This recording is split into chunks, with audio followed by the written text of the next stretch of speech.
channel today.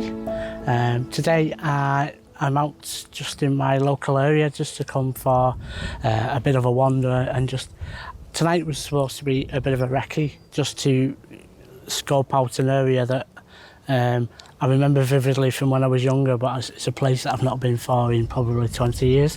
So I just came out today for a bit of a recce and a bit of exploration to find some nice compositions or some nice images to take. Like I said, this is a place that I know very well, but it's a place that I've never been for, Christ, probably 20 years.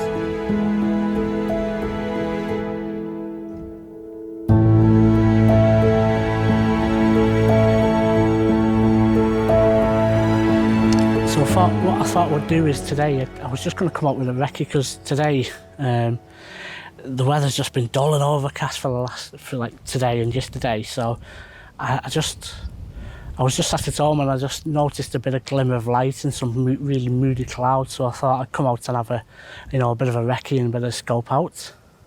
So this is all I'm going to be doing today, is just having a wander around this area, see what images I can find, see what I can scope out, and find a place that I can come back to again and again and again, to keep my brain going.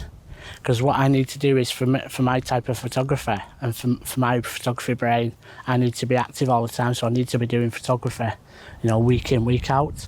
And at the moment, with all the fuss that's going on around the world with what's happening, public transport's absolutely up the wall. So for me to get to certain places, it's proven difficult at the moment. So finding a nice little place in your local area can be a real godsend. It's somewhere you can come out and practice again and again and again. So what I'll do is obviously I'll take you out for a little wander around this area, and I'll see you in a bit. So for this first shot here, I'm using this tree in front of me here. It's quite a lovely looking tree, but the problem is that there's other trees that are very close to it, whereas most of the time when you're taking a photograph of a tree, you tend to want to have it on its own, separated from the rest of any other foliage or something that may be at a similar height. But this is causing a bit of a problem in terms of composition, because on this side there's some very smaller bushes, and then on this side there's a path, and obviously over there there's another very funky looking tree over there that sort of pokes its nose into the composition, so to speak. So what I'm trying to do is I'm trying to balance it and to not gather these distractions, because I think it would be anything that you tend to have on the edge of the frame you tend to remove, because it would cause a little bit of a distraction in the rest of your image. You tend to focus on one bit. So what I've done for this shot is I've actually used I've put it on a 16:9 crop, and I've actually raised the camera up, so you're getting more of the sky than you are actually of the foreground, which is really fitting today, because there's some really funky, some spectacular looking storm clouds that are coming over as I watch. So having a bit more sky when you've got a really nice, really storm looking, interesting sky is usually it's quite a good thing. So as I said, I've got a 16:9 crop. And what I've done is I've put the tree actually on the bottom third.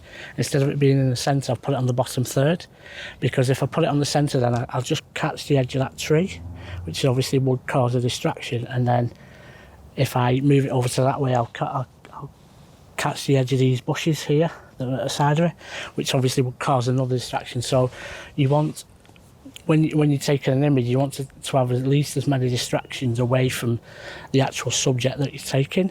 So you have your subject clean and clear, and then any other distractions that are not pertaining to the subject you want to remove. So it's a bit of an unusual composition for me, especially, and a lot of compositions you see the tree straight in the middle, but I do think it's working quite well today because we've got such an interesting sky.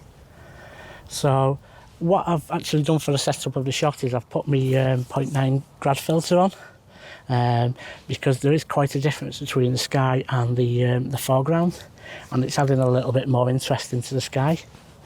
I am struggling because the foreground's a little bit dark, whereas the sky's a little bit bright because essentially the sun's going down over there.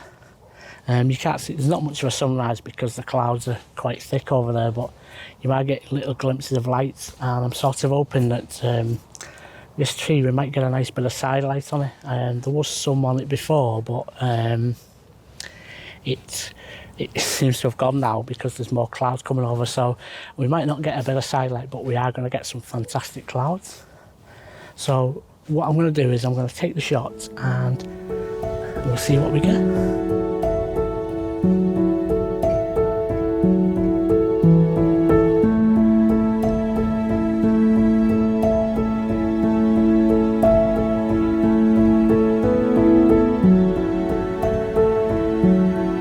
I hope you enjoyed that little wander around this area.